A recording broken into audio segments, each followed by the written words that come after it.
Aurora, áurea hora, hora dourada que precede o irromper de um novo dia.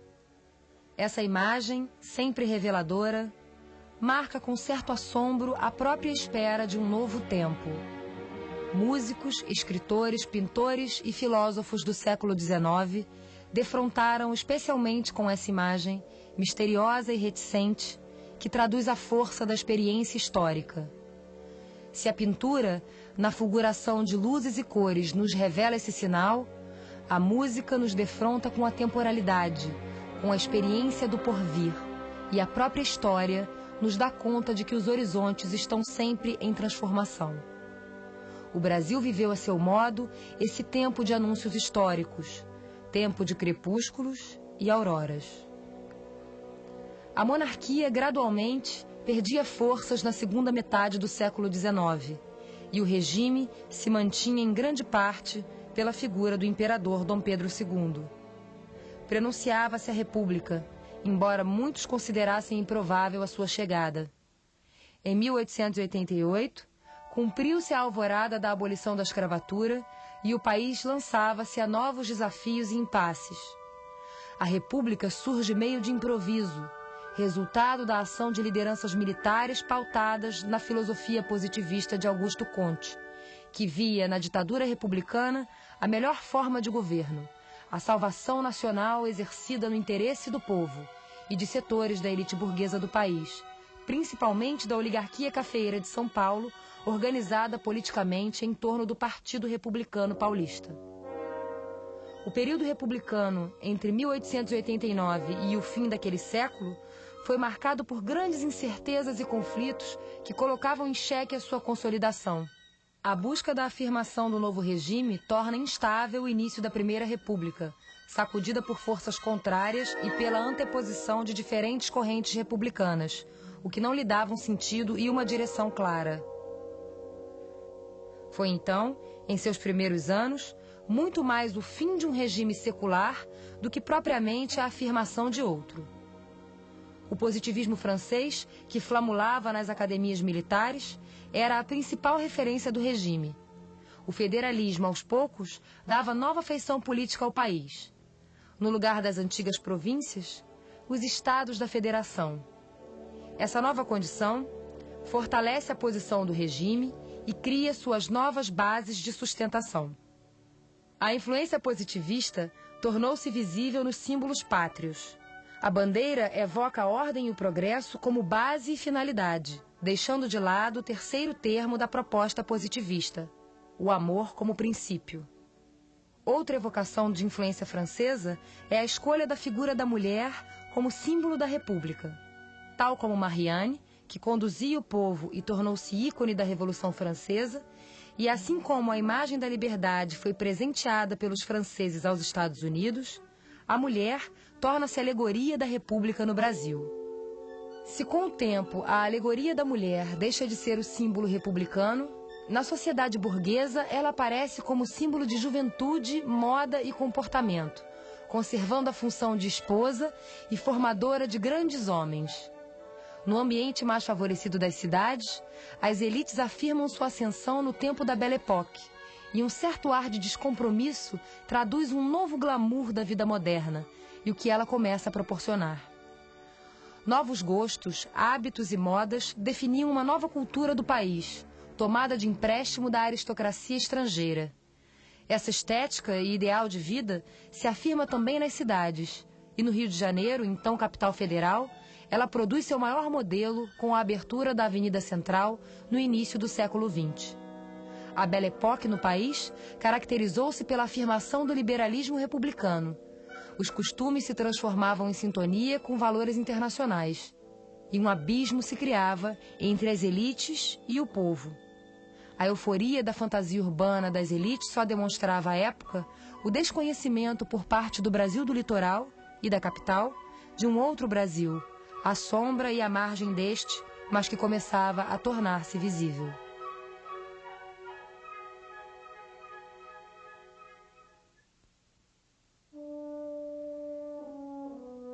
A luz da aurora revela-se por seus contrastes, pois enquanto algo se anuncia e se clarifica, alguma coisa permanece à penumbra. O Brasil da Primeira República revelou-se em muitos desses contrastes. Inicialmente, pela própria instabilidade do regime, pelo temor de levantes monarquistas e por revoltas que teve de debelar, como a da Armada entre 1893 e 1894. A República dos Marechais, de Deodoro e principalmente com Floriano Peixoto, impôs-se pela espada nesses conflitos.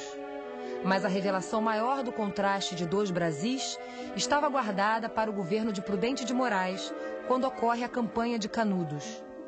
O episódio teve importância extraordinária pelo que foi capaz de revelar. No Nordeste do país, peregrinava um líder religioso, conhecido como Antônio Conselheiro, que pouco a pouco arrebanhou fiéis sertanejos e fundou um grande arraial chamado Canudos, que negava a propriedade privada, o controle dos governantes e a cobrança de impostos. Via-se nesse povoado uma profunda ameaça à concretização da vontade das elites e uma resistência do regime monárquico no Brasil. Na capital do país e em outras cidades, as notícias eram transmitidas sob a ótica dos latifundiários nordestinos, que, perdendo mão de obra, faziam dos habitantes de Canudos assassinos, monarquistas e fanáticos. O final trágico da história e depois a recuperação de seus acontecimentos só foram possíveis porque um escritor, até então jornalista, para lá tinha sido enviado a fim de cobrir o episódio para o jornal O Estado de São Paulo. De alguma forma, a história estava lá, pois, se não for Euclides da Cunha, que publica toda a saga em Os Sertões, em 1902, aquele acontecimento teria passado pela justificativa de ação contra um suposto levante monarquista no interior da Bahia. Mas a percepção aguda do escritor o denuncia como um ato beligerante do poder federal. Disse ele à época: Canudos foi um crime, denunciemo-lo. Após a descrição do massacre de Canudos, ele relata o envergonhamento e a comoção dos soldados diante dos últimos sobreviventes num trecho memorável.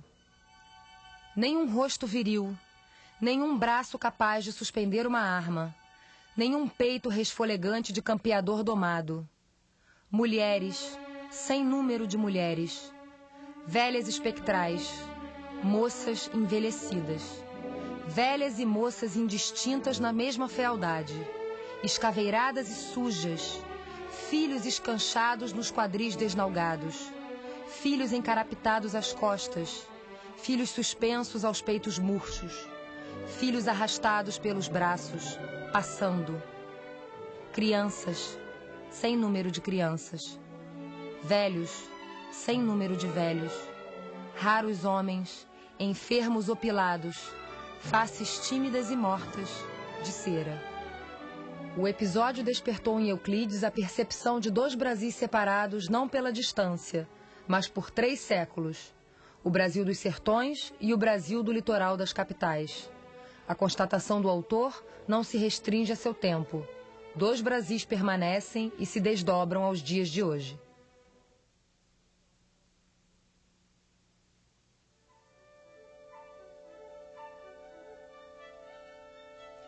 O aparecimento de uma grande avenida no Rio de Janeiro representou a face luminosa da aurora republicana e dos seus ideais de um novo país. No governo do presidente Rodrigues Alves, inicia-se a construção da Avenida Central, inaugurada ainda inconclusa em 15 de novembro de 1905, tendo como um de seus mentores o prefeito Pereira Passos. Sob a bandeira do progresso e da civilidade, a primeira avenida do Brasil abrigava em sua extensão não apenas belíssimos casarios, mas o aporte cultural que inspirava todo um grupo de intelectuais, políticos e artistas. Lugar de passeios, encontros e novidades, simbolizava a era do nascimento da indústria cultural do país. Inúmeros cinematógrafos ali se instalaram, assim como a Biblioteca Nacional, o Museu de Belas Artes e o Teatro Municipal.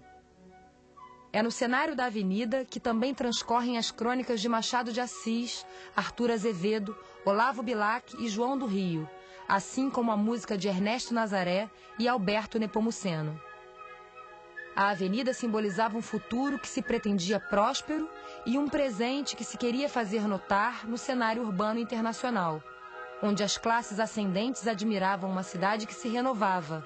A moda exibia suas mais novas coleções e o literato colhia impressão flagrante para seu trabalho em elaboração. Segundo o jornalista Eduardo Bueno, o Boulevard possuía imenso significado metafórico. Era a vitrine da civilização, o símbolo da eficiência, da saúde e da beleza do país, a materialização dos resultados trazidos pelo café. Mais que uma rua, era uma proclamação. Com sua arquitetura inspirada no ecletismo francês, a avenida mais lembrava uma metrópole europeia deslocada no espaço e no tempo, concedendo ao país uma ilusão de progresso, riqueza e modernidade. A aurora luminosa de todos os tempos, como foi chamada a época de sua inauguração. A Avenida Central acabou sucumbindo à evolução do capitalismo que a construíra. O modelo francês de sua arquitetura deu lugar a modernos arranha-céus, refletindo a nova forma de pensamento que passou a predominar nos anos 30. Hoje, sua imagem permanece como memória viva e eloquente da face luminosa da Primeira República no Brasil.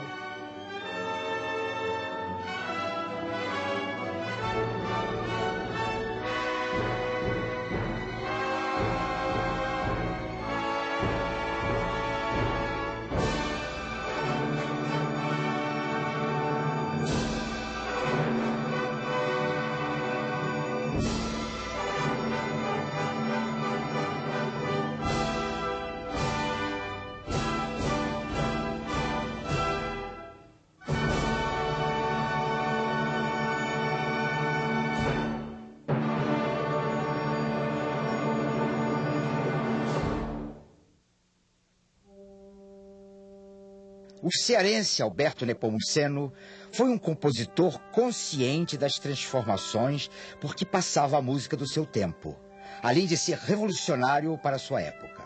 Entre outras novidades, é o primeiro a utilizar o 7º grau abaixado, dando um tratamento sinfônico à música nordestina, como Na Sesta na Rede, da série brasileira, executada pela primeira vez com arranjo sinfônico em 1891. Traduz do alemão o Tratado de Harmonia de Schoenberg e, em 1916, tenta implantá-lo no Instituto Nacional de Música, no Rio de Janeiro, provocando reação negativa em todo o corpo docente da instituição. Sua maior revolução, porém, é a implantação do canto em língua portuguesa na música erudita. Avesso ao modismo do canto em italiano, cria polêmica ao afirmar que não tem pátria um povo que não canta em sua língua. Em agosto de 1895, Nepomuceno dá início a uma campanha que lhe renderia muitas críticas e censuras. Apresenta pela primeira vez, no Instituto Nacional de Música, uma série de canções suas em português, deflagrando a guerra pela nacionalização da música erudita brasileira. Suas atividades no Instituto Nacional de Música têm início como professor de órgão em 1894. Em 1902, após o falecimento de Leopoldo Miguel, é nomeado diretor da instituição. Mas, devido a inúmeras pressões e divergências de ordem política e administrativa, pede exoneração no ano seguinte. No entanto, por ser considerado por seus contemporâneos referência importante da música erudita local, é designado pelo próprio Instituto para recepcionar o francês Camille Saint-Saëns em sua vinda ao país. Em 1906, reassume a direção do Instituto, elaborando uma série de projetos direcionados à institucionalização oficial da música erudita brasileira. Em 1916, sentindo crescer as pressões contrárias aos seus projetos, pede demissão do cargo. Seu último concerto no Teatro Municipal do Rio de Janeiro acontece em 1917. Muito doente, falece em 1920, aos 56 anos de idade. Segundo o depoimento do seu grande amigo Otávio Bevilacqua, o compositor começou a cantar ao perceber a proximidade da sua morte.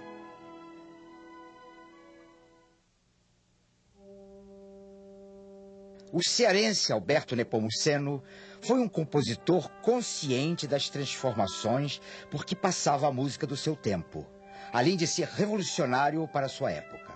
Entre outras novidades, é o primeiro a utilizar o 7º grau abaixado, dando um tratamento sinfônico à música nordestina, como na Sesta na Rede, da série brasileira, executada pela primeira vez com arranjo sinfônico em 1891. Traduz do alemão o Tratado de Harmonia de Schoenberg e, em 1916, tenta implantá-lo no Instituto Nacional de Música, no Rio de Janeiro, provocando reação negativa em todo o corpo docente da instituição. Sua maior revolução, porém, é a implantação do canto em língua portuguesa na música erudita.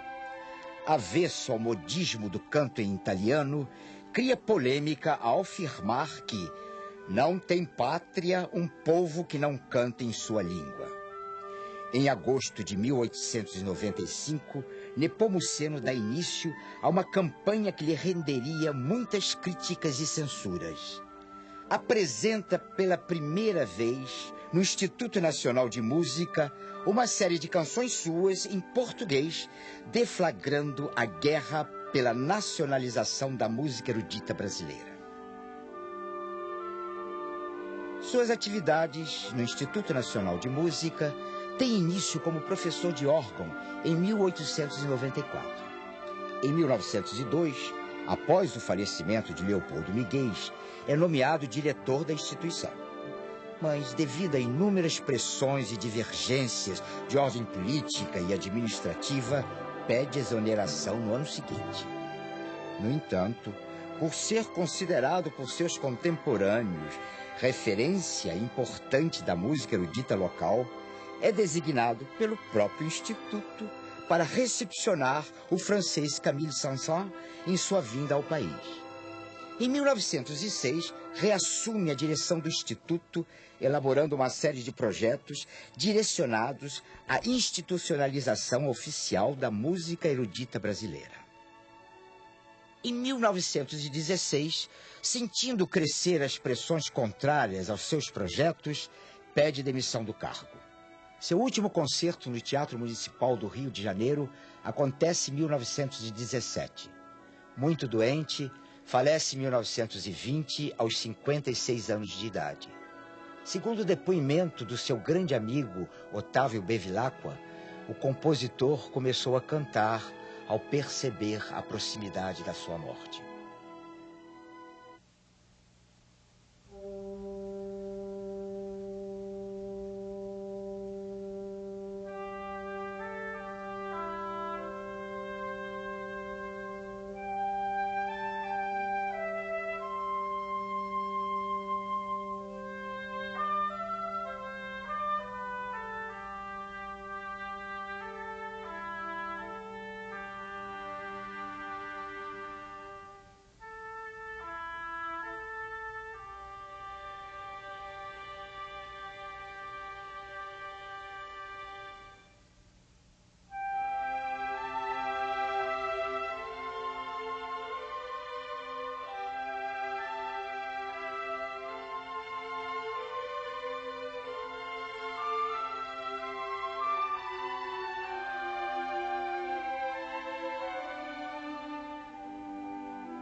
O paulistano Alexandre Lévy viveu todas as influências do romantismo do final do século XIX no Brasil. Compositor, pianista, regente e crítico musical, nasceu na cidade de São Paulo em novembro de 1864, filho do clarinetista francês Louis Lévy, fundador de um dos principais comércios de música da época, a Casa Lévy. Sua estreia como pianista aconteceu aos 8 anos de idade e ele já demonstrava talento comparado ao de Mozart por críticos musicais de seu tempo.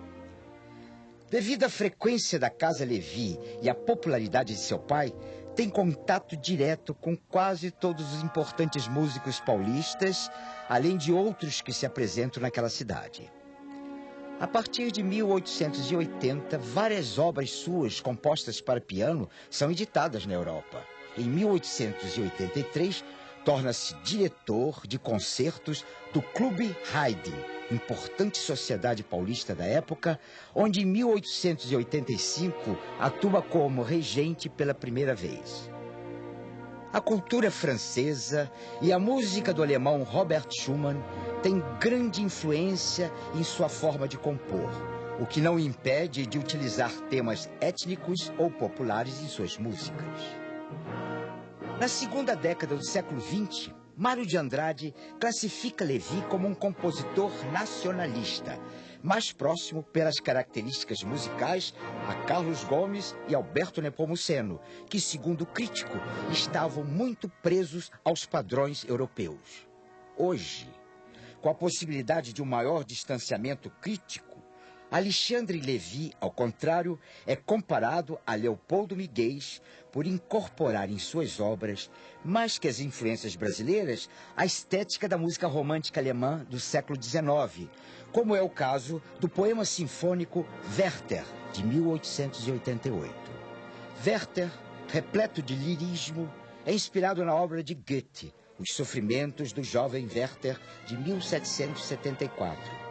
E um dos pontos de partida para o estabelecimento da imagem trágica do herói romântico, que, ironicamente, será encarnada pelo próprio Lévy em 1892, quando morreu prematura e misteriosamente aos 28 anos de idade.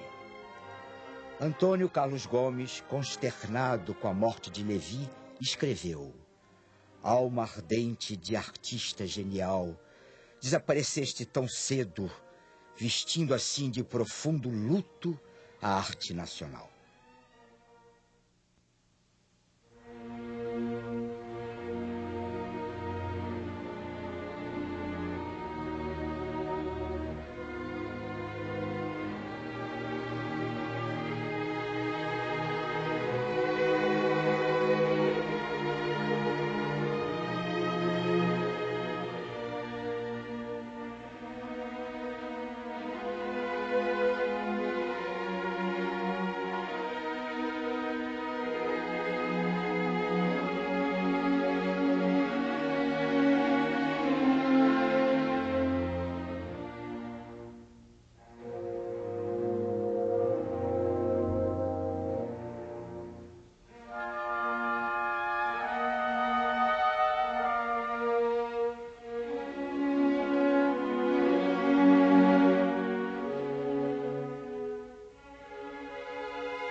Nascido em 1836, no vilarejo de São Carlos, hoje Campinas, no interior do estado de São Paulo, Carlos Gomes logo descobre que seus interesses musicais estavam muito além do que aquele pequeno povoado podia lhe oferecer.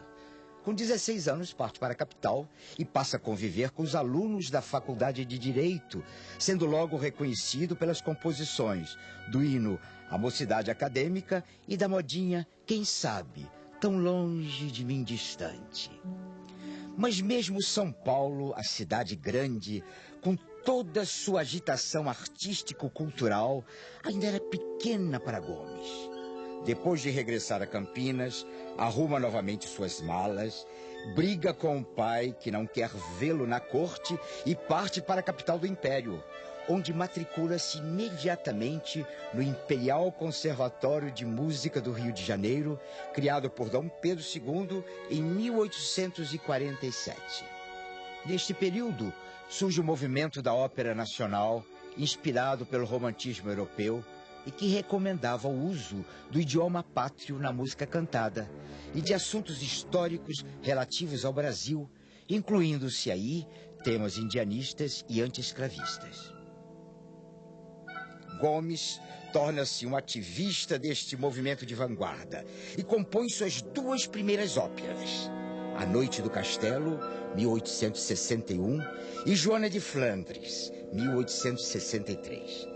Cantadas em português, ambas agradaram ao público, à crítica e, melhor ainda, ao imperador, que, a pedido do maestro Francisco Manuel da Silva, oferece a Carlos Gomes uma bolsa de estudos para que ele possa desenvolver suas potencialidades na Europa.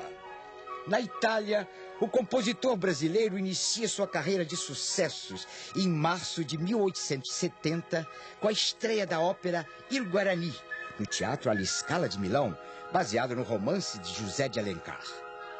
Ao Guarani segue-se mais 5 óperas e uma cantata, escritas no idioma italiano. Sobre elas costumava dizer: fiz o Guarani para os brasileiros, o Salvador Rosa para os italianos e Fosca para os entendidos. Mas foi Lo Schiavo, 1889, sua penúltima ópera, que mais se aproximou do espírito patriótico brasileiro que Carlos Gomes tanto cultivava. Também escrita e cantada em italiano, Lo Schiavo possui intenções claras de exaltar o movimento abolicionista brasileiro. Dedicada à princesa Isabel, é ouvida pela primeira vez no Imperial Teatro Dom Pedro II, no Rio de Janeiro, em 2 de setembro de 1889, e 2 meses depois, no Teatro São José, em São Paulo. Hoje, pode causar certa estranheza serem índios os escravos da ópera de Carlos Gomes, e não negros africanos. Entretanto, Gomes optou pela etnia indígena para não desgostar ainda mais Dom Pedro II, que sabia ele aceitar a abolição da escravatura a contragosto. Da partitura de Lo Schiavo fazem parte 8 das mais belas páginas orquestrais de Carlos Gomes. É a Alvorada, que retrata o nascer de um novo dia na floresta tropical, quando se ouvem a brisa nas folhagens, toques de corneta de uma frota portuguesa ao longe, voos de pássaros, gorjeios de um sabiá e ecos de um imponente hino marcial, tudo estruturado em harmonia ímpar. Sua riqueza de nuances melódicas impressiona ouvintes de todas as épocas, em qualquer parte do Brasil ou do mundo.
intelectual fluminense de Niterói, que vivencia intensamente as últimas décadas do Segundo Reinado e os primeiros anos da República, Leopoldo Miguel é o precursor e o maior incentivador no Brasil dos princípios estéticos idealizados pelos compositores nacionalistas europeus como Franz Liszt e Richard Wagner, que desprezavam a ópera italiana, valorizando a sinfonia ou a orquestração de caráter sinfônico. Exatamente por causa desta influência, a obra de Miguel é predominantemente orquestral. Miguel introduziu no Brasil a forma do poema sinfônico. Seguindo de perto esta fórmula, tão bem empregada pelo húngaro Liszt, escreve Parisiana, Prometeus e o poema sinfônico Ave Libertas, de 1890, para comemorar o primeiro ano da proclamação da República. A obra foi dedicada ao Marechal Deodoro da Fonseca.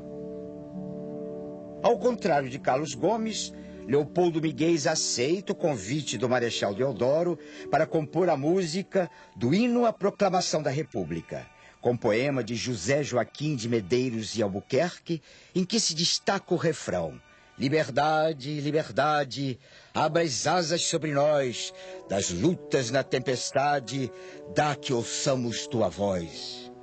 Com certeza, a liberdade era idealizada pelo espírito do homem romântico que foi Miguel. Graças à composição do emblemático hino, Deodoro nomeia diretor do Instituto Nacional de Música, onde permanece até sua morte em 1902.